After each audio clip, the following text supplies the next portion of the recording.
What's going on, everyone? It's Triple A Movie Nerd here. AJ, how's your day, night, and whatever else it is, it's going good.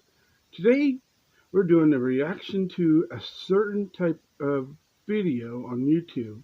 It's based off of a horror story of Jurassic Park, and I hope you guys enjoy because this is about Muldoon. If you know who he is in Jurassic Park, you know about this video.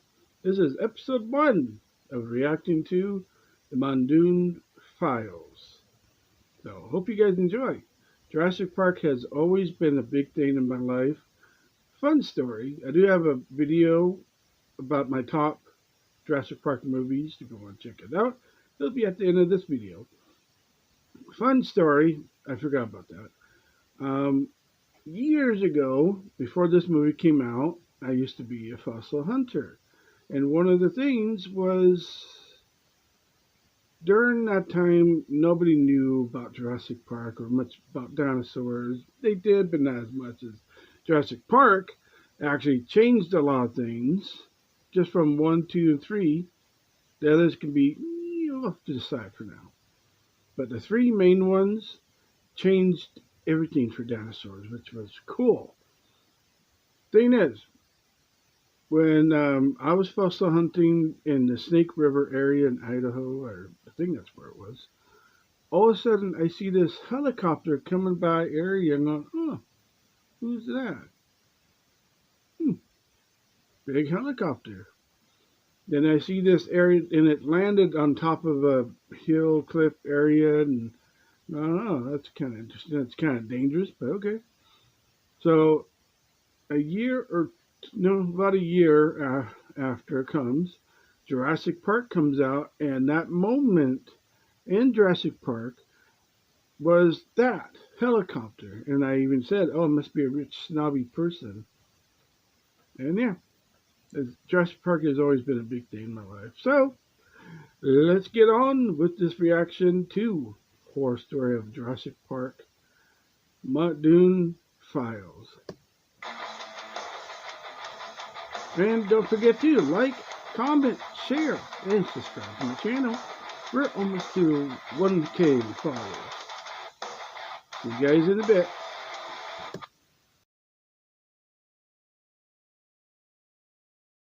Muldoon Files. I was probably botched it in the beginning of this video. Robert Muldoon, Game Warden, Isla Nublar. Feeding procedure for Velociraptor anteropis. The date is September 1st, 91. I'm standing here at the raptor enclosure prior to the evening feeding cycle. I will now document the feeding process, which I think is not as efficient as I would like. There are still many things that need smoothing out, but I want to keep it professional and objective in this log.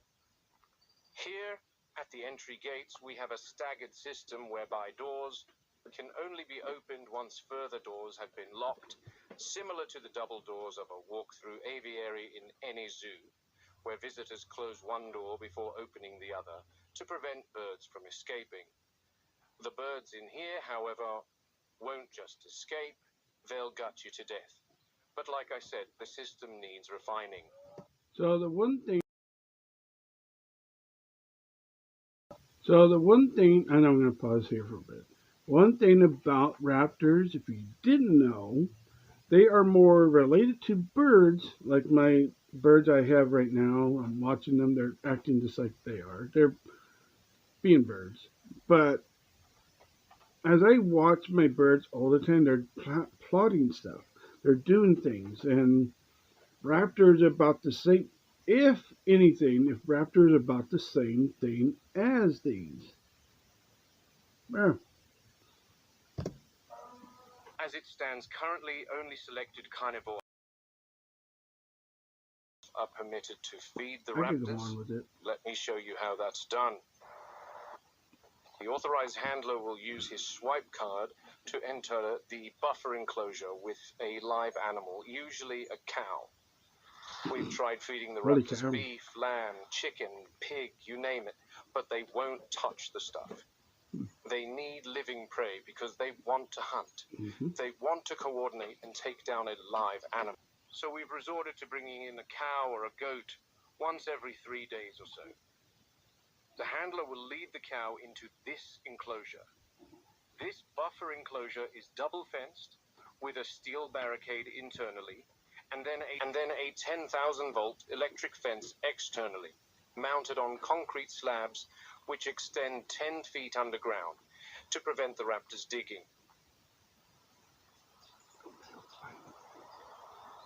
The enclosure, as you can see, is fortified on both sides and from above to prevent the raptors leaping, because they're astonishing jumpers, easily clearing 10 feet plus.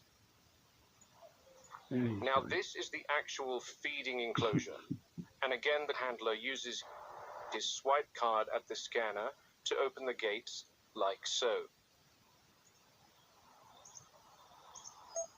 This pen opens up to the Velociraptor exhibit that visitors will see on the tour once the park is up and running. So that means where I am standing now is the rear of the raptor exhibit, out of sight from the Explorer Tour track. I personally don't think any child visiting this park should see a 6-foot reptile eviscerating a poor cow, and that's why we feed them away from public eyes. You might learn something. Once the cow is brought into this pen, the handlers exit, locking this gate, and then proceed out the buffer enclosure. Let's hope something It is doesn't only happen once to that both gate. gates have been closed and the handler is safely behind 2 locked gates that the raptors are permitted to enter this enclosure and feed. This fence, as well as the electric fence beyond, slide open and the raptors enter where I am currently standing. For obvious reasons, I will not open this gate. But that is essentially the gist of how we currently feed the raptors here, while the construction of the raptor pen a little further away reaches completion, and we transport the pack there. And we're back. Now, if we look out into the raptor enclosure, there are 5 female animals in here. We bred 8 originally, and then 2 more were cloned on sauna, but 1 did not survive transport to the park, leaving 1 big one to join the pack in here. When she came in, she took over the pride, killing half the original brood. Just 4 days ago, the big one killed a smaller raptor. The thing, tiny dinosaurs. I don't believe we'll spot any of them right now, and that's probably because they are nocturnal animals, as are a lot of predators today. I've had many discussions with John about feed timing and whatnot. Did you not just and hear possibly that? switching to nocturnal feeding, as daytime may cause stress and agitated behaviors. But it could have been from another cage, too. The last thing we want is an agitated velociraptor, believe me. That wasn't a raptor, And that on was a that dino. note, that completes this log of the feeding procedures. What the? Is that another? Shit. I'm telling Captain America. So as I documented earlier this afternoon, another raptor was killed. She was removed from the enclosure by a chopper, which was a disaster. She sustained a massive laceration to her underside and bled out. My guess is the big one took her out, but the enclosure cameras didn't catch it. There's only so many cameras you can place across an enclosure the size of several football fields covered in dense vegetation. Oh, I know I should have opened it.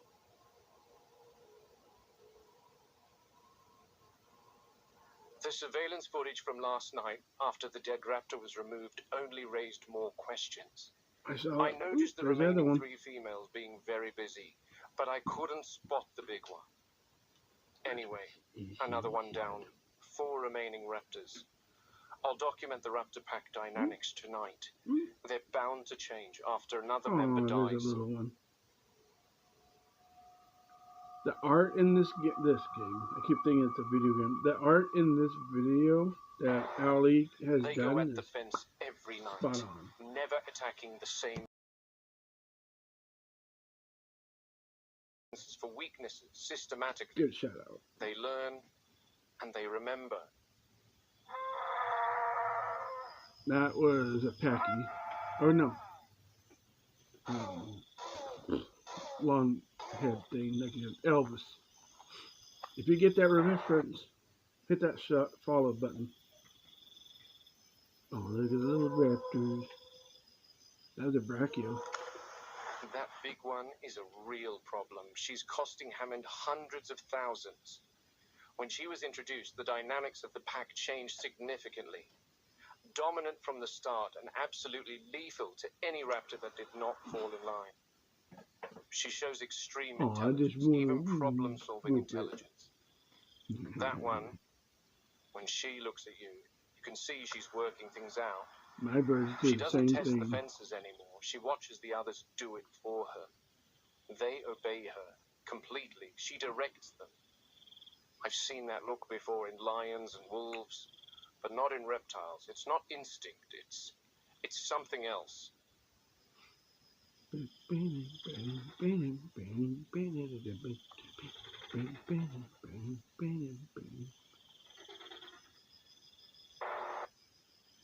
She's making plans at the moment, and the other raptors are awaiting instructions. See that one watching? They know. This is the big one in the back. And now that they know there's something in the feeding enclosure, we might get to see what I came here for. Their communication is far more advanced than reptiles of today. There's verbal even cues though they're and not sounds, related to but reptiles there's also whatsoever. eye movements, That we tail know of. twitches. One thing about the big one is she's fairly stoic in her communication style. She's aggressive when she wants to be, but is not as animated as the others. She'll stand still and stare directly into your eyes for hours. The others I describe as more bird-like in their behavior, with erratic movements. Oh, here we go. She's chosen one of them, and they're off. Off to see the Wizard of Oz. And one movie. There's going to be a lot of movie references in my videos. Oh, hello. These two are a few years older, and they seem to be the most loyal to the big one. I They just seem to be want quite to boot their obedient to her. noses. But where did she go? See, that's what she does. She gives out orders and then sits back and watches. And these two clowns do her bidding. Mm.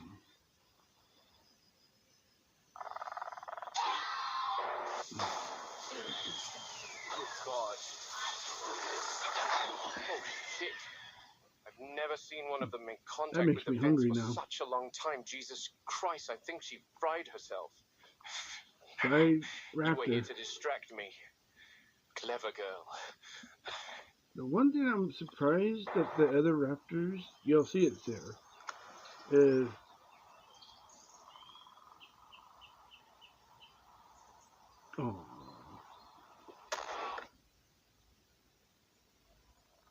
The following morning, the big one and her two remaining minions were tranquilized so that our vets could enter the enclosure and inspect the raptor's injuries.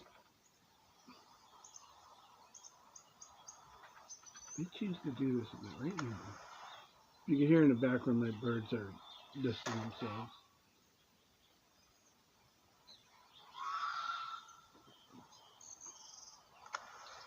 That was a dramatic lay down. She sustained third-degree burns to all four lacerations to her mouth. But like he said, they like to hunt. They don't want something already dead. She smelled of charred meat. Consequently, she died. This raptor in particular was far younger than the others. My guess is the big one picked on her specifically to test another region of the electric fence. Chicken anyone? This one mustn't have had the experience that the other raptors had, and couldn't manage to execute the task without frying herself in the process. I would almost feel sympathy for her if I didn't have an obsessive need to have them all destroyed before one of them eventually figures out how to escape their enclosure. The sedated raptors were moved from this enclosure to a far more reinforced pen. Unfortunately... Thank you for attending. No discussion from anyone. That wasn't without another casualty. Property next.